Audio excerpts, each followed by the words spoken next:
Ibu,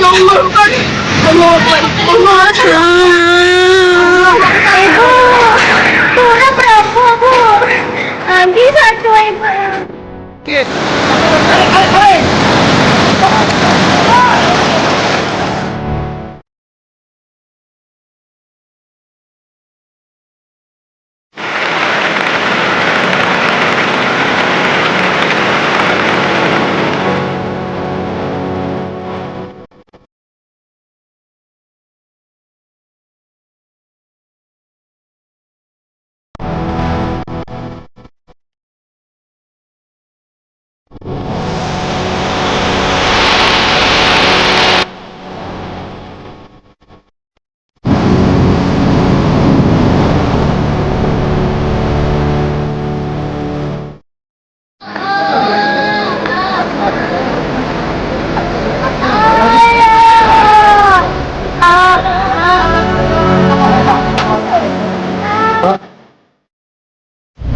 Absen saya surprise begitu ya, saya tidak mengira sebesar ini. Dan mohon maaf Pak Bupati, baru kali ini, bukan berarti kami tidak peduli begitu ya. Mungkin karena Pak Agus, Pak Yana Morani nggak mau terlalu membebani pikiran, jadi masih semangat terus begitu.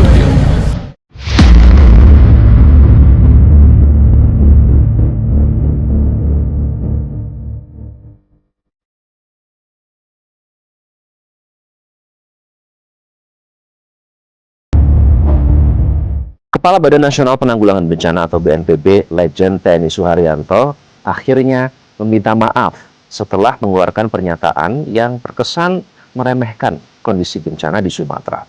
Bencana yang telah merenggut ratusan korban jiwa. Sebelumnya, Kepala BNPB menuai kritik setelah mengatakan bahwa bencana di Sumatera terlihat mencekam karena terlalu banyak informasi yang berseliweran di media sosial.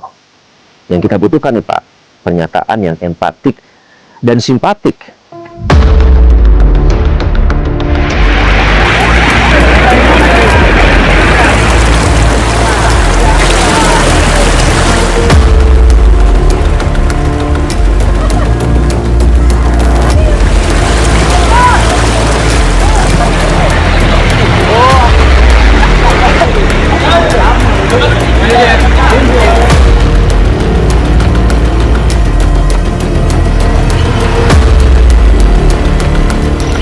Saya akan perlihatkan kepada Anda betapa memilukannya dan luluh lantaknya bencana longsor dan banjir yang melanda 3 provinsi di Sumatera, Aceh, Sumatera Utara, dan Sumatera Barat.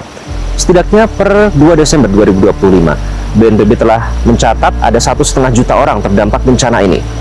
712 orang dinyatakan meninggal dunia, 2.564 terluka, dan 507 orang dinyatakan hilang dan sampai saat ini masih belum ditemukan. Sementara itu 3.500 rumah rusak berat, 4.100 rusak sedang, dan 25.500 rumah rusak ringan. Ada juga 271 jembatan yang sudah tidak bisa lagi digunakan dan 282 fasilitas pendidikan yang hancur. Dan ada 570.000 warga yang terpaksa mengungsi karena kehilangan tempat tinggal yang selama ini menjadi rumah mereka.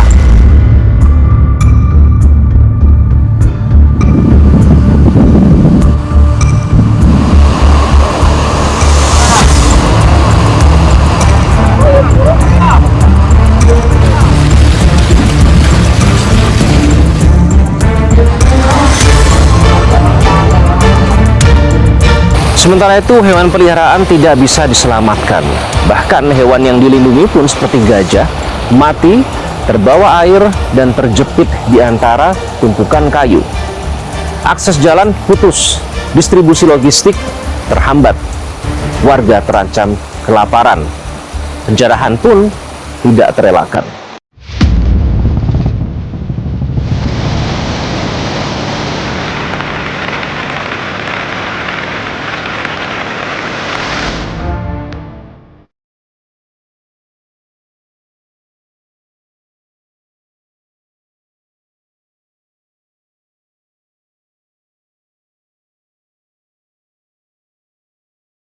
Sumatera menangis, Sumatera luluh lantak.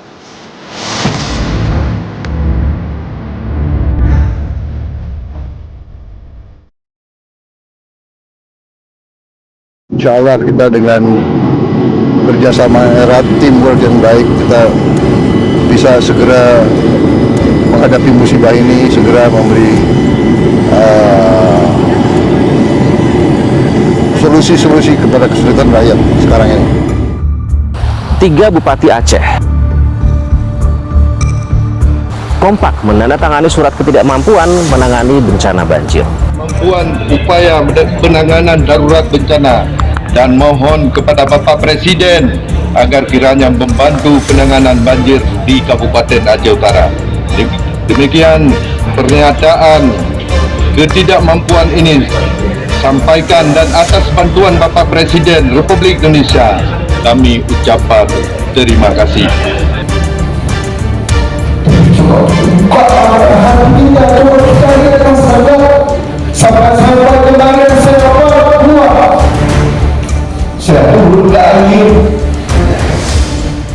Bahkan Gubernur Aceh Muzakir Manaf menyebut bencana kali ini ibarat tsunami kedua bagi Aceh. Malam itu 4 kampung juga kita muntah kemana. Jadi Aceh sekarang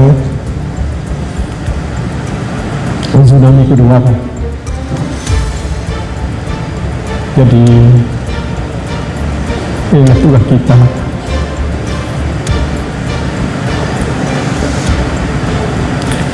untuk menyelamatkan mereka yang dampak jadi korban. Mungkin lebih dahsyat ini pada zaman. Namun dalam kunjungannya Presiden Prabowo menegaskan bahwa negara akan tetap hadir bagi para korban bencana. Insya Allah di saat mendatang kita akan berbuat yang terbaik untuk alas longsor ini, terbaik untuk rakyat di sini, dan rakyat di sini kita berjuang supaya rakyat di sini nanti mengalami peningkatan kesejahteraannya.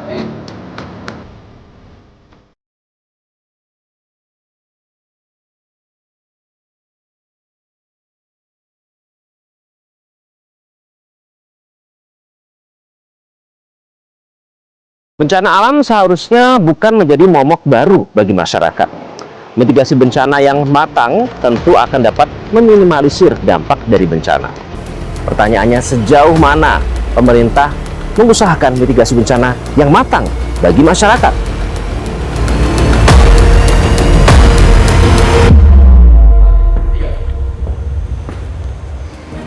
Duka Sumatera, duka kita, itulah yang menjadi topik pembahasan di kontroversi episode hari ini, pemirsa.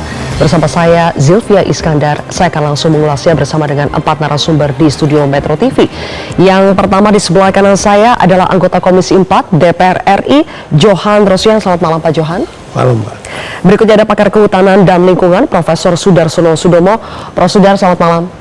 Selamat malam. Kemudian di sebelah kiri saya juga ada anggota unsur pengarah dari Badan Nasional Penanggulangan Bencana atau BNPB, Jonathan Victor Rembet. Pak Victor, selamat malam. Terima kasih sudah hadir. Salam tangguh. Dan juga ada jurnalis senior Metro TV, Iqbal Himawan. Selamat malam, Iqbal Himawan. Malam, Sylvia. Pemirsa, Iqbal baru saja pulang dari Tapanuli Selatan dan juga Tapanuli Utara, meliput langsung menjadi saksi mata yang melihat bagaimana luluh lantahnya kondisi di Sumatera pasca terjadinya banjir bandang dan longsor. Iqbal, apa kata-kata atau kalimat yang bisa menggambarkan kondisi di sana? Seperti kata Pak Gubernur tadi ya, pertama kali saya melintasi desa Garoga di Batang Toru itu, ya memang langsung yang terpikir dalam benak saya itu seperti tsunami. Karena banyak memang ratusan rumah hanyut oleh gelombang banjir dan longsor, bahkan yang tadinya kita tidak berpikir bahwa tadinya itu sebuah permukiman, tapi hanya terlihat seperti pasir pantai, karena semua sudah tersapu oleh longsor dan banjir. Dan memang tidak ada yang pernah menyangka bahwa skalanya akan sebesar ini. Sepekan pasca, kita kan ke situnya sudah kurang lebih meliput di situ selama 5 hari, hampir 1 pekan. Tapi ternyata masih ada warga yang mungkin pendistribusian bantuannya belum merata. Jadi mungkin itu yang bisa menjadi perhatian bagaimana mungkin sudah sepekan tapi masih ada pengungsi yang mungkin belum mendapatkan bantuan. Ya, Itu yang Iqbal, kita bagaimana tahu. melihat masyarakat korban yang ada di sana? Apakah mereka sedang dalam suasana kebatinan yang sangat marah atau mereka seperti sudah kehilangan harapan kah?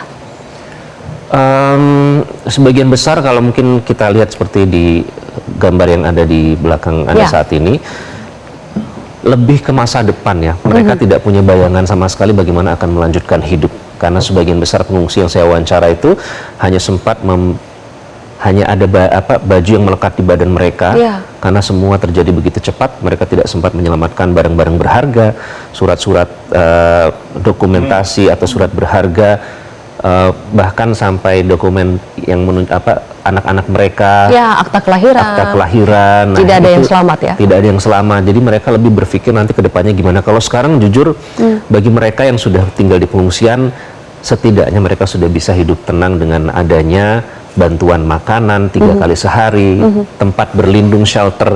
Tapi pada saat mereka kembali lagi ke rumah mereka, itu yang masih ada ya, karena sebagian besar sudah tersapu longsor. Tapi kalau yang sudah masih ada, mereka sudah tidak bisa membayangkan bagaimana anak saya 3 orang, saya nggak tahu mereka harus kayak gimana. Sawah saya hancur karena sebagian besar petani. Ibu-ibu yang di Tapanuli Utara itu menenun ulos, alat tenunnya tersapu longsor banjir semua. Yang biasanya berkebun mereka menyesap kemenyan ya, pohon-pohon kemenyan itu sudah tersapu longsor semua. Jadi praktis tidak ada bayangan mereka seperti apa akan melanjutkan Kehidupan mereka nantinya ya. seperti apa. Dan Iqbal juga sempat melihat langsung bagaimana antrian BBM yang begitu mengular di sana. Betul, itu juga menjadi salah satu yang cukup bisa menjadi perhatian, karena di Tarutung itu kan di Tapanuli Utara, jaraknya sebenarnya cukup jauh, sekitar 2 jam dari titik lokasi terparah ya di Desa Sibalanga yang memutus akses jalan dari Tarutung sampai ke Sibolga, itu putus total. Sehingga mempengaruhi distribusi bensin. Nah, namun dalam keadaan warga yang sudah putus asa ya, mereka mungkin hanya terfikir bagaimana cara mendapatkan BBM untuk menjalankan hidup, karena mereka misalnya seperti supir angkot, tukang bentor kalau di sana ya, ibu-ibu warung itu kalau nggak ada BBM tuh nggak bisa jalan. Jadi seperti sumber kehidupan yang membuat roda ekonomi berputar itu semuanya di bahan bakar minyak. Tapi ternyata distribusinya terhambat karena memang ya kita harus memahami bahwa jalurnya itu masih terputus sehingga belum bisa normal. Jadi itu yang mungkin membuat ternyata tidak hanya dirasakan oleh warga yang terdampak langsung dari bencana itu.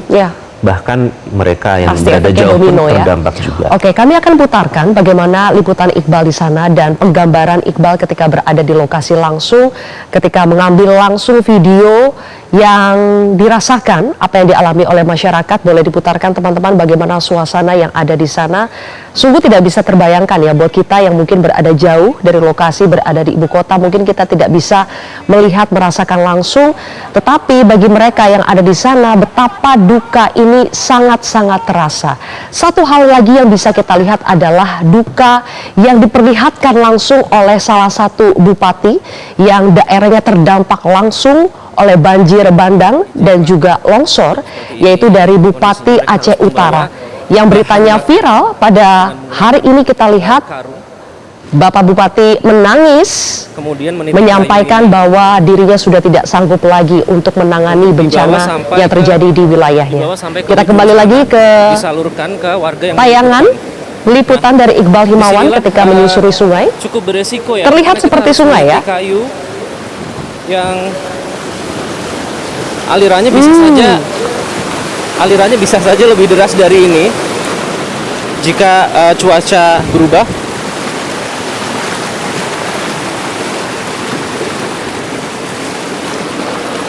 Nah, dalam kondisi seperti ini mau tidak mau kita harus melewati aliran sungai.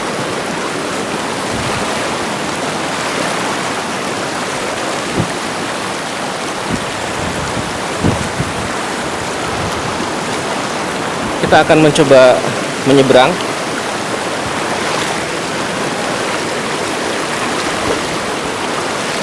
Nah, karena ini satu-satunya akses, memang tidak ada cara lain. Harus melewati aliran sungai seperti ini. Mungkin dari sini bisa terlihat tingkat kesulitannya mereka harus membawa beban yang berat, bahan pangan dengan meniti kayu yang merupakan satu-satunya akses menuju ke desa seberang. Bahkan untuk mendistribusikan bantuan saja penuh resiko, Iqbal. Iqbal merasa bagaimana ketika harus melewati kayu itu? Itu kan berbahaya sekali pastinya. Iya, sebenarnya mungkin ada yang sedikit perlu saya tambahkan, yaitu sebenarnya bukan aliran sungai. Bayangkan Zulfia, itu tadinya perumahan warga. Yang ini yang sekarang sedang kita saksikan di belakang sudah Zulfia, tidak bisa dibedakan ya. Daratan, ini perumahan atau ini sungai? semua perumahan warga. Tapi karena jembatan yang seharusnya itu tertutup oleh kayu gelondongan, airnya dibelokkan. Jadi yang seharusnya airnya bisa melewati jembatan itu karena tertutup kayu gelondongan, airnya belok dan membentuk aliran sungai baru seperti ini. Jadi ini bukan sungai, bukan, Prof. Ini tadinya dataran dan rumah-rumah warga yang ada di sini.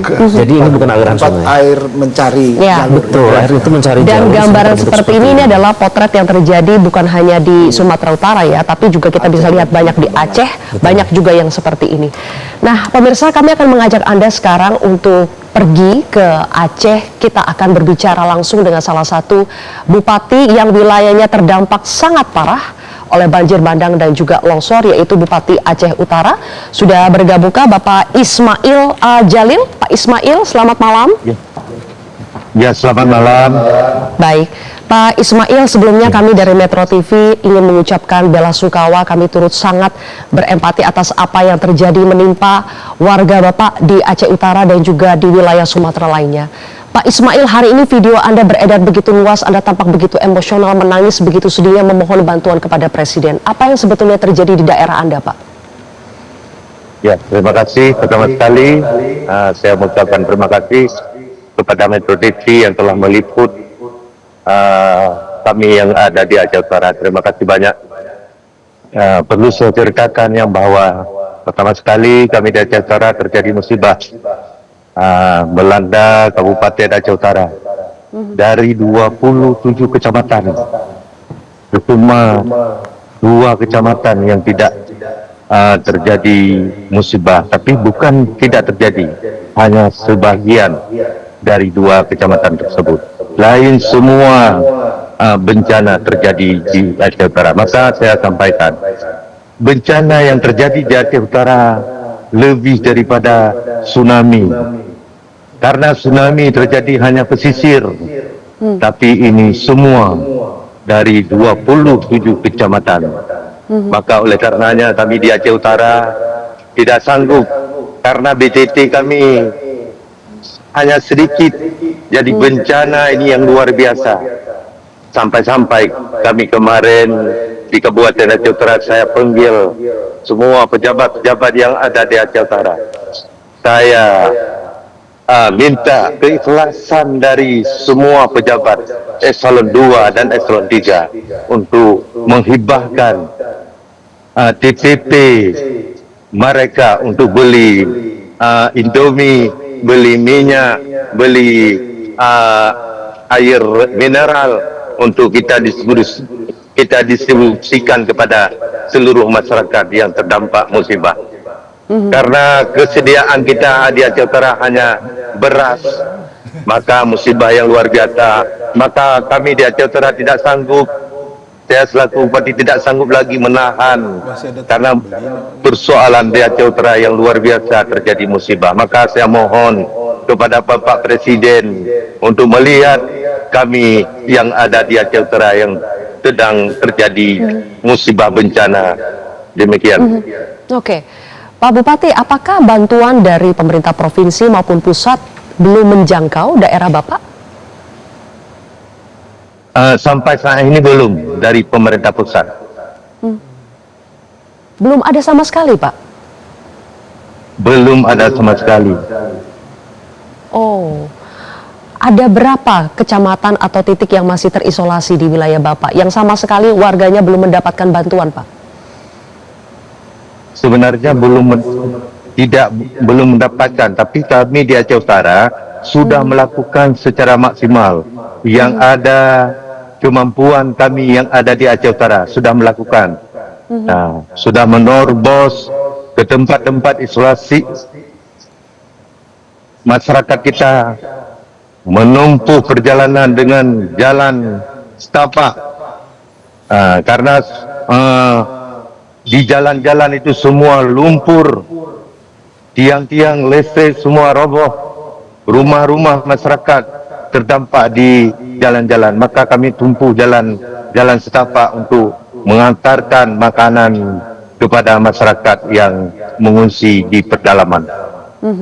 Jadi sebetulnya upaya dari pemerintah Aceh Utara ini sudah maksimal, tapi memang mentoknya sampai di situ Pak ya. Ada keterbatasan anggaran atau keterbatasan infrastruktur.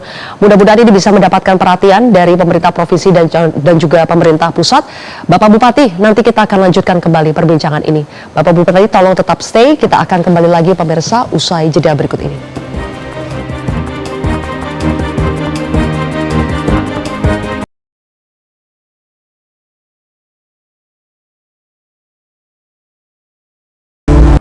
Baik, saya ke Pak Victor dari BNPB. Pak Victor, kita tadi sudah melihat perkembangan jumlah korban jiwa ya. Sampai pukul 16 hari ini sudah 836 jiwa dan diperkirakan masih bisa terus bertambah, Bapak. Saya ingin bertanya, ketika Bapak Bupati Aceh Utara mengatakan sampai hari ini mereka belum mendapatkan bantuan dari pemerintah pusat, ada tidak kaitannya dengan status kebencanaan ini yang tidak ditetapkan sebagai bencana nasional sehingga bantuan dari pusat itu tidak masuk ke daerah seperti Aceh Utara? Ya, baik. Terima kasih. Pertama Pak Bupati, kami ingin mengucapkan turut berduka, prihatin, dan upaya kami memang sudah dilakukan dalam hal ini, paling tidak pendataan. Jadi pendataan kami sudah nanti bisa dikonfirmasi, itu ternyata 27 kecamatan yang terdampak, lalu ada 58.000 KK yang mengungsi dan 200.000 lebih yang jiwa yang mengungsi. Artinya pendataan ini sudah ada dengan cara sudah tentu dengan cara internet, dan kemudian aparatur Bapak di bidang kebencanaan sudah memberikan informasi dan harapannya ini detail, dan informasi ini yang paling penting. Pertanyaannya, kenapa belum ada bantuan logistik? Itu memang persoalan kali ini dalam siklon Senyar ini adalah putusnya jalan nasional, terisolirnya daerah, dan kemudian sampai sekarang akses itu masih terbatas sekali.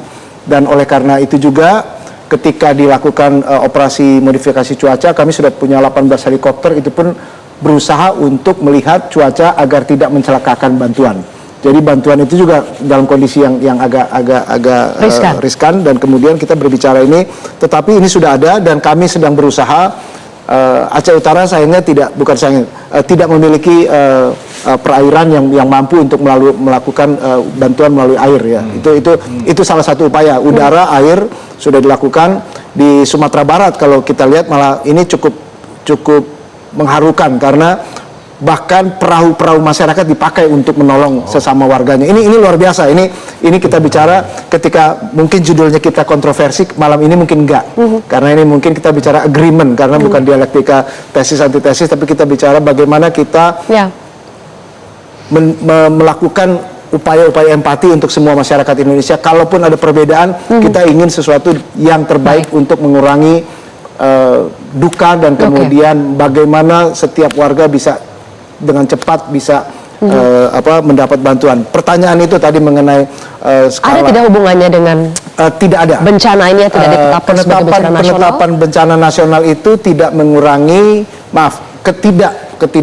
penetapan status bencana itu tidak mengurangi bantuan, karena kalau Pak Presiden sudah mengatakan menjadi prioritas nasional, artinya itu sudah menurut aturan peraturan Menteri Keuangan itu sudah bisa menggunakan dana yang bahkan tidak dianggarkan. Tetapi pernyataan Menteri Keuangan, BNPB masih punya dana siap pakai sampai dengan 500 miliar. Artinya tata kelola kebencanaan adalah ketika kabupaten kota sudah mengatakan tanggap darurat, SK tanggap darurat, itu dana siap pakai sudah bisa. Jadi tidak perlu sampai ke provinsi.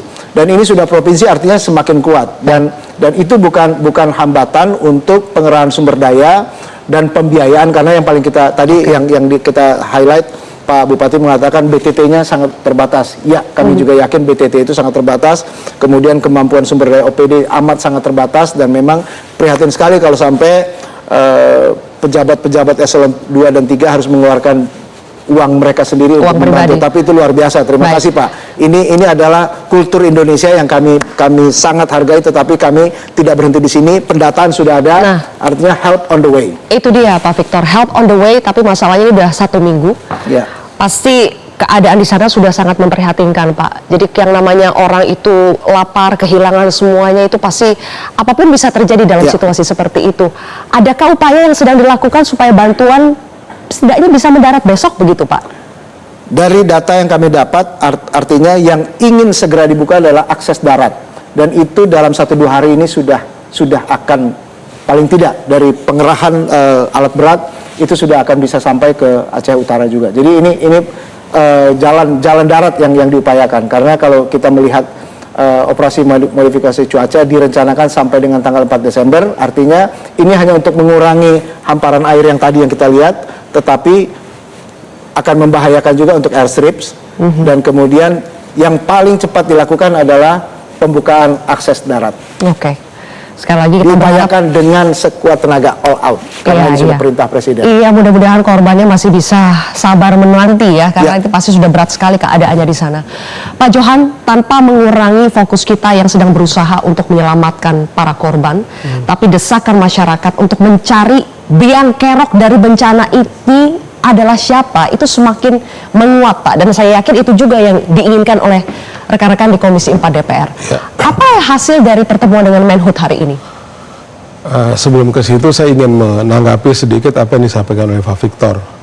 Nanti akan masuk juga ke pertanyaan Mbak Siva, bahwa penetapan bencana nasional itu bukan hanya soal komando pengerahan dan alur bantuan, juga bukan hanya dari sisi anggaran, tapi ada konsekuensi politik, konsekuensi kebijakan yang dikhawatirkan, sehingga mungkin pemerintah sini berhati-hati. Apa itu? Audit kebijakan. Ya. Kalau ini ditetapkan sebagai bencana nasional, maka konsekuensinya akan ada audit kebijakan. Nah, kalau dilakukan audit kebijakan, maka itu menyangkut soal izin hutan, ya kan? Bagaimana gelondongan kayu itu bisa ada segala macam. Ini adalah dampak lain kenapa kita juga mendorong agar ini segera ditetapkan sebagai. Nah, karenanya saran saya dalam konteks ini, kehati-hatian itu tidak boleh membuat kita abai terhadap kondisi yang ada saat ini, gitu. Jadi bukan jangan terlalu berpikir politis dalam menghadapi bencana itu, tapi yang kita butuhkan adalah bagaimana kita keberanian pemerintah untuk hadir apapun konsekuensinya. Ya. Tugas pemerintah utama berdasarkan amanat konstitusi itu adalah melindungi seluruh rakyat dan tumpah darah Indonesia. Yang lain-lain belakangan deh. Gitu. Nah, Tapi bukankah tanpa adanya status bencana nasional atau tidak, audit kebijakan soal izin yang dikeluarkan itu memang harus dilakukan, Pak? Harus dilakukan, ya. Tetapi sekali lagi saya katakan bahwa ini yang belum transparan dibuka. Ya kan? Contoh misalnya apa yang dilakukan oleh Pak Menhut dalam pemaparan di Komisi 4 tadi. Data penurunan laju deforestasi lengkap. Terus data perubahan tutupan hutan lengkap. Data-data ada 5 data yang disampaikan itu dilengkap. Tetapi data ini kemudian tidak berani disimpulkan. Tidak berani disimpulkan atau tidak dianalisis secara objektif dan vulgar, sehingga saya tadi menyampaikan di dalam rapat sekian banyak orang pintar di Kementerian Kehutanan itu dengan data yang segitu lengkap itu tidak berani menyimpulkan apa akar masalah dari banjir ini. Nah, kalau kemudian ditetapkan sebagai bencana nasional, diminta atau tidak, saya pikir ini akan dilakukan audit kebijakan dan akan banyak yang terungkap. Nah, sehingga itu saya lihat lebih banyak motif politiknya dibandingkan dengan keperluan kita untuk melakukan tugas konstitusional pemerintah, yaitu melindungi seluruh rakyat dan tumpah darah Indonesia. Dan duka Sumatera ini bukan hanya Sumatera, tapi ini adalah duka bangsa kita yang perlu kita prihatin. Jadi dari pemaparan Menhut tadi masih jauh kesimpulan biang keroknya itu siapa, Pak? Tidak berani disebut. Saya mendesak itu tadi. Data Anda sudah sangat lengkap. Masa Anda bisa kita analisis mana yang dominan, mana yang mendukung begitu, sehingga itu disimpulkan bahwa inilah faktor utama, inilah akar masalah dari banjir yang ada di Sumatera ini. Salah satu data yang disampaikan oleh Menhub tadi Pak adalah soal angka deforestasi yang ada di Indonesia. Katanya Prof. Sudar, sampai bulan September tahun ini justru deforestasi kita itu menurun dibandingkan tahun lalu. Menurunnya itu 49.700 hektar atau 23% dibandingkan tahun lalu. Kalau menurun deforestasinya, kemudian apa dong yang menyebabkan banjir di Sumatera itu sebegitu parahnya? Nanti kita akan bahas lebih jauh pemirsa, usai jeda.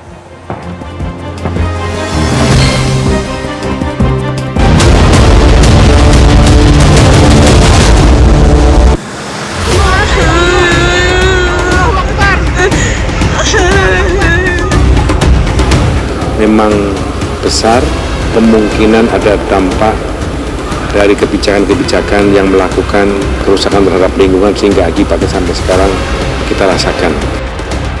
Mulai dari pengusahaan hutan tanaman industri, kemudian pengusahaan tambang emas, kemudian perkebunan sawit. Ada 8 yang berdasarkan analisis citra satelit kami berkontribusi memperparah hujan ini.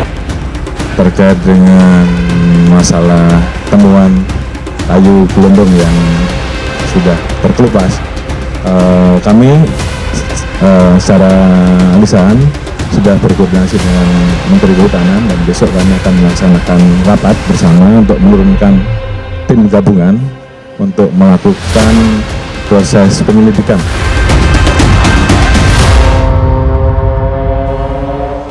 Prof. Sudarsono, di media sosial itu beredar sindiran, Prof.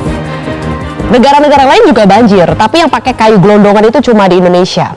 Tapi Menhub mengatakan tidak, deforestasi di Indonesia justru turun sampai bulan September tahun ini.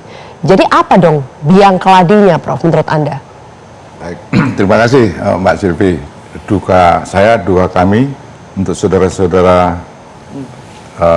kita yang sedang berduka di Sumatera Barat, Sumatera Utara, dan Aceh. Percayalah, bangsa Indonesia akan tetap bersama bapak-bapak, ibu-ibu sekalian. Ya. Tetap kuat. Jadi begini, sekarang kalau saya membaca data deforestasi yang menurun, apa artinya? Saya nggak bisa menafsirkan, karena bisa saya tafsirkan macam-macam. Bisa jadi, wah betul, deforestasinya menurun. Why? Karena hutannya udah nggak ada. Bisa seperti itu kan? Semakin sedikit hutannya, ya semakin sedikit juga deforestasinya. Bisa dibaca seperti itu. Jadi menyajikan data seperti itu meaningless sebetulnya. Jadi apa? Tapi yang kita lihat kayu gelondongan itu, ya sudah tanpa ranting, tanpa ini full seperti itu pasti dari penebangan, pasti. Dari situ saja sudah kelihatan. Sudah kelihatan. Anda berani menyimpulkan itu pasti dari penebangan? Pasti penebangan, entah itu legal, entah ilegal, saya tidak tahu. Ya. Tapi kalau dibilang dulu, kalau sudah pakai akar, bolehlah itu yang roboh karena bencana. Tapi kalau yang banyak yang full dan kelihatannya sudah agak lama, ya ditebang, bukan karena roboh ya Pak. Itu. Tapi data penurunan deforestasinya sendiri sebetulnya nggak mengatakan apa-apa. Apakah itu prestasi atau malah sebetulnya bukan prestasi sama sekali, itu menunjukkan hutannya yang makin habis. Di Pulau Jawa nggak pernah ada deforestasi karena yang dideforestasi nggak ada. Iya. Nah, gitu kira-kira. Oke, jadi analisa Anda apa, Prof, sebetulnya penyebab utama dari parahnya sekali banjir di Sumatera? Jadi begini, sebetulnya ini kan situasi, suasananya itu suasana emosional. Ya. Pada saat yang sama kita harus mengambil keputusan cepat. Ya. Ya marilah jangan terlalu emosional juga. Ini memang ya cuacanya ekstrim banget gitu loh, ekstrim sekali. Jadi mau itu tertutup hutan sekalipun, banjir akan terjadi juga. Jangan terus kemudian pikir kalau itu masih hutan lebat semuanya, banjir ini pasti nggak ada. Enggak. Karena hutan itu pun batas kemampuannya juga ada. Seperti gelas ini loh. Ada gelas kecil, kebun, diisi air, sedikit udah tumpah, di sini masih banyak. Tapi kalau yang datang tuh airnya melimpah, ini pun akan tumpah juga, gitu loh. Bahwa kalau kondisi normal, hutan itu memang jagoan dalam meregulate water regime lah, hydrological inilah. Memang hutan itu jagoan kalau kondisinya normal. Tapi kalau hujannya itu terus 11 mm dalam sehari, yang itu seharusnya terjadi dalam 1-2 bulan. Ya apapun yang ada di situ pasti banjir. Kalau kondisi hutannya tidak normal lebih parah lagi, Prof? Lebih parah lagi. Oke, gitu. baik kalau begitu. Kita kembali lagi ke Bupati Aceh Utara. Bapak Bupati masih bersama kami? Pak Ismail? Ya, masih. Baik, Pak Ismail, terima kasih masih bersama kami. Pak Ismail, apa bantuan yang sekarang paling mendesak yang dibutuhkan untuk warga Bapak? Ya, terima kasih. Pertama sekali, bantuan yang paling mendesak adalah yang pertama ketahanan pangan. Masyarakat supaya bisa makan dan bisa minum. Kemudian yang kedua, kebutuhan yang paling mendesak, rumah-rumah masyarakat ini yang hilang dan yang rusak. Kemudian jalan rusak. Jalan ini rusak parah semua.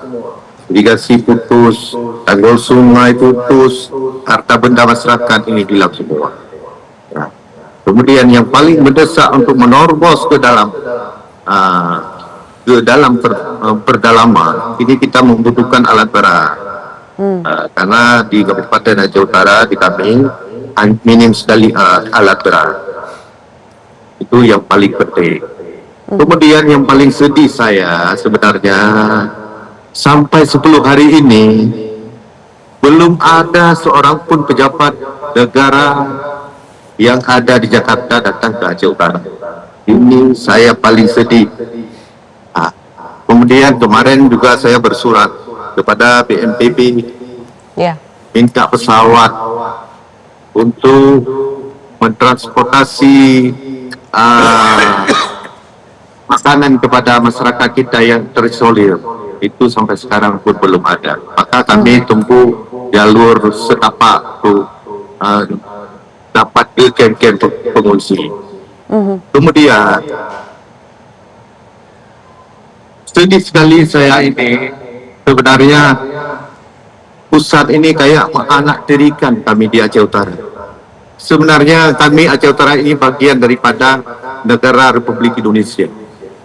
Sampai-sampai pusat ini kayak rasanya tutup mata, tidak melihat bencana yang ada di Aceh Utara. Malah saya lihat segmen daripada BNPB yang bahwa itu hanya banjir biasa, banjir tahunan. Tapi ini bencana di Aceh Utara bukan banjir tahunan, bukan banjir biasa, tapi ini bencana yang lebih daripada tsunami. Mungkin demikian harapan saya agar pusat ini jangan tutup mata. Tolonglah kami yang ada di Aceh Utara yang lagi kena bencana musibah lebih daripada tsunami pada kali ini. Demikian. Baik, kalau begitu Bapak Bupati Aceh Utara, Bapak Ismail, terima kasih Bapak telah berbagi. Kami harapkan suara yang Bapak sampaikan betul-betul bisa didengarkan. Setidaknya di sini ada perwakilan BNPB di studio Metro TV. Mudah-mudahan aspirasi Bapak bisa segera dipenuhi Bapak. Semoga Bapak dan warga Bapak tetap bertahan. Terima kasih Pak Ismail sudah bergabung di Metro TV. Pak Victor, bisa merespon sedikit apa yang disampaikan oleh Pak Ismail, karena keputusasaan itu pasti membuat mereka merasa tidak dipedulikan, dianaktirikan oleh pusat. Bagaimana Pak? Ya, mendengar ini saya juga nggak tahu ngomong apa. Sedih sekali Pak Ismail kalau Anda masih bersama, karena memang berbagai cara kita lakukan untuk menjangkau semua penyintas. Satu hal memang kerusakan paling parah yang kami data, 5 akses terputus total menuju Aceh Utara. 1 jembatan dan 4 jalan nasional itu perbatasan dengan Aceh Utara dengan Kabupaten Bener Meriah, dan kemudian ada satu lagi yang dari Bener Meriahnya di Kabupaten Bener Meriah menuju, jadi total 6 yang terputus. Sehingga memang ini salah satu persoalan yang tidak mudah untuk diurai, dan ini yang merupakan salah satu tingkat kesulitan yang paling tinggi untuk mencapai Aceh Utara. Mungkin itu yang saya tidak ingin melakukan pembenaran, tetapi ini akses yang sangat sulit dan satu persatu diperbaiki. Kalau kemarin kami mendengar, alhamdulillah, puji Tuhan sudah ada satu jembatan, satu akses jalan yang diperbaiki karena baik itu karena longsor ataupun karena amblas. Jadi longsor, amblas, dan juga kalau jembatan itu kena air yang luar biasa. Jadi ini satu persatu itu yang membuat kami upayakan secepat mungkin. Dan sudah tentu apa yang Bapak Bupati katakan, kami akan komunikasikan dengan pos pendamping nasional yang ada di Aceh, di Banda Aceh, dan kemudian ini merupakan perhatian yang sangat urgent dan prioritas tinggi, dan itu yang mungkin bisa saya katakan sebagai bagian dari Badan Nasional Penanggulangan Bencana yang merupakan komando dalam tanggap darurat. Baik, pada akhirnya sambil menantikan bantuan dari pemerintah, warga ini pastinya mereka harus saling menjaga. Iqbal, apakah menyaksikan sendiri bagaimana mungkin relawan, warga, justru mereka lah yang saling menjaga, saling membantu satu sama lain sambil menunggu bantuan dari pemerintah provinsi atau pusat? Ya, itu sangat memilukan ya. Kami sempat berbincang langsung dengan warga. Ada salah seorang tukang bentor yang menarik perhatian saya karena dia berada di daerah yang terisolasi, artinya dia hanya bisa bolak-balik di jalur yang terputus dengan jalur yang longsor. Jadi tapi ternyata pada saat saya tanya, Bapak gimana setelah bencana longsor banjir ini terjadi, apakah lantas yang naik itu drop, nggak ada yang naik atau gimana? Oh, justru meningkat karena mereka tidak punya pilihan lain selain menggunakan bentor saya. Nah Pak, tapi warga ini kan putus asa, mereka nggak punya uang. Apakah ada yang memohon kepada Bapak untuk membawa barangnya ke satu tempat ke tempat lain, tapi mereka tidak punya uang? Langsung sih Bapak bentor itu menjawab, ya kita sedang berada dalam posisi yang sama sebagai sesama korban.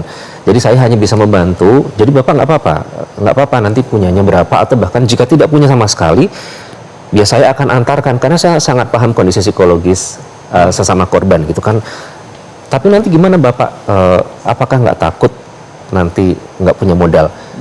Saya percaya Tuhan yang akan mengembalikan semuanya. Pada saat saya menolong sesama manusia, saya Tuhan yang di atas sambil dengan mata berkaca-kaca. Nah, padahal untuk mendapatkan bensin bentor itu Bapak itu harus berdiri selama 11 jam dalam kondisi berdiri, lumpurnya selutut, tidak boleh kemana-mana karena saat itu pusat pengisian bensin itu masih terendam lumpur selutut. Jadi bentor pun tidak bisa dibawa. Dia berdiri sedekat ini dengan warga-warga yang lain, dia harus berdiri di situ, dibawakan makanan oleh keluarganya, dia tetap harus berdiri di situ untuk mendapatkan bensin selama berjam-jam, dan dia kemudian mengikhlaskan untuk membawa sesama warga karena dia percaya bahwa yang akan membalas semuanya adalah Tuhan. Jadi cerita-cerita seperti itu yang sangat menyentuh hati ya.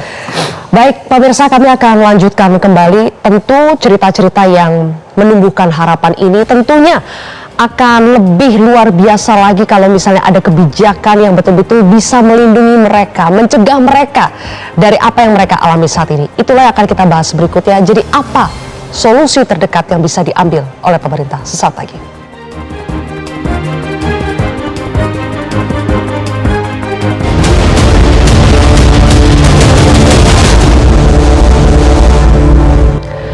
Jadi Pak Johan, apa yang bisa dilakukan? Oke, untuk mengetahui biang keroknya ini perjalanan panjang tapi tetap harus diupayakan. Jadi apa Pak yang bisa dilakukan sesegera mungkin untuk menolong korban dan juga untuk melindungi hutan kita? Ya. Jadi yang terjadi di Sumatera ini kan bukan sekedar bencana alam, Pak. Tapi ini adalah bencana tata kelola atau cermin dari krisis tata kelola lingkungan kita yang parah banget menurut saya. Nah, karena itu sudah saatnya negara harus berfungsi menjadi ayah buat rakyat gitu. Sekali ini pesan saya, tolong berpihaklah kepada rakyat, berhadapan dengan para perusak-perusak hutan ini secara tegas gitu. Berdirilah di mengayomi rakyat ini ya. Berhadapan langsung dengan perusak-perusak hutan yang mungkin mereka bisa memberikan kompensasi apa kepada kompeten negara, tetapi melindungi rakyat, sekali lagi inilah amanat kenapa pemerintah itu ada. Itu adalah amanat konstitusi kita. 8 perusahaan sudah dicabut izin persetujuan lingkungannya oleh Kementerian LH, itu cukup tidak Pak? Salah satu rekomendasi dari pertemuan Komisi 4 dengan Kementerian tadi adalah, satu, kita tidak lagi memberikan izin baru. Yang kedua, terhadap yang memiliki izin, kita kita akan kita audit, jangan-jangan mereka juga bekerja melebihi dengan apa yang di porsi yang diberikan oleh Jadi yang legal ini pun bisa jadi menyalahi ya aturan. bisa, makanya itu saya bilang tadi, banjir itu tidak bisa kita pasang pelang gitu. Jangan lewat sini, kawasan ini berizin, nggak bisa. Nah gitu. Itu, nah berikutnya sebagai bentuk menindaklanjuti semua kesepakatan itu, Komisi 4 tadi membentuk panja alih fungsi lahan. Mungkin inilah upaya-upaya, mudah-mudahan dengan kesimpulan tadi dan kerja Komisi 4 ke depan dalam peningkatan pengawasan, hal ini bisa minimal kita mitigasi atau kita menelusuri lebih jauh atau menjadi persoalan dari. Baik, Prof. Sudar, untuk mencegah bencana ekologi yang semakin parah ke depan, apa yang harus dilakukan oleh pemerintah sekarang? Baik, jadi sekarang ini bukan masanya untuk saling menyalahkan dulu. Marilah kita simpan energi kita arahkan energi kita untuk segera menolong saudara-saudara kita yang sedang menderita itu. Apakah kerahkanlah militer yang militer kita yang hebat itu segera. Nah, marilah kita benahi tata kelola macam-macam, bukan hanya hutan ya. Ingat loh ya, hutan itu kalau dicabut izinnya bukan berarti selesai. Terus siapa yang mau mengawasi di lapangan? Nggak ada juga.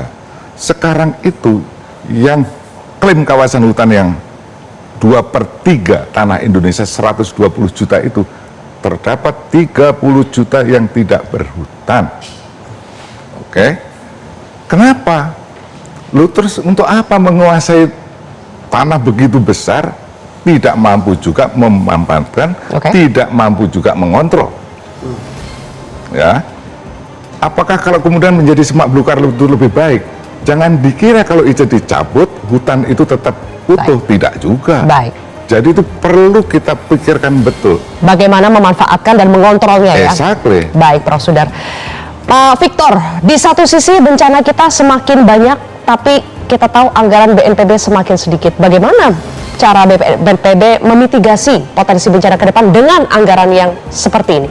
Ya, kalau bicara tentang pembiayaan memang selalu akan ada hambatan, tetapi semangat kita bersama, paling tidak ada game yang mengatakan disaster is everyone business ya. Artinya kita bicara ini bersama-sama dan merasakan tadi laporan pandangan mata dari Metro TV dan kemudian juga Pak Ismail, harusnya itu menolong kita untuk mengambil keputusan baik di legislatif maupun eksekutif untuk melihat bahwa yang di hulu itu perlu kita persiapkan melalui mitigasi dan kesiapsiagaan. Lalu kemudian kita juga bisa berbicara bersama, semua sektor bisa bekerja bersama, karena kebencanaan bukan hanya BNPB, ada semua sektor, kementerian, lembaga yang terkait, dan makanya kita bicara ini adalah urusan bersama, dan oleh karena itu nanti kita akan evaluasi saat ini. Karena I feel you Pak dan semua, usaha kita bersama adalah life saving, menyelamatkan teman-teman yang sedang berduka, nyawa dan juga kebutuhan yang harus dihadapi bersama. Dan peristiwa semacam ini akan tetap berulang. Makanya. Betul. Baik, terima kasih Prof. Sudar, Pak Johan, Iqbal, dan juga Pak Victor. Pemirsa, bukan salah alam ketika bencana datang, manusia perusaklah yang jadi biang kerok bencana Sumatera. Selamatkan Sumatera, hukum mereka yang bersalah. Saya Zilvia Iskandar pamit undur diri. Terima kasih telah menyaksikan Kontroversi.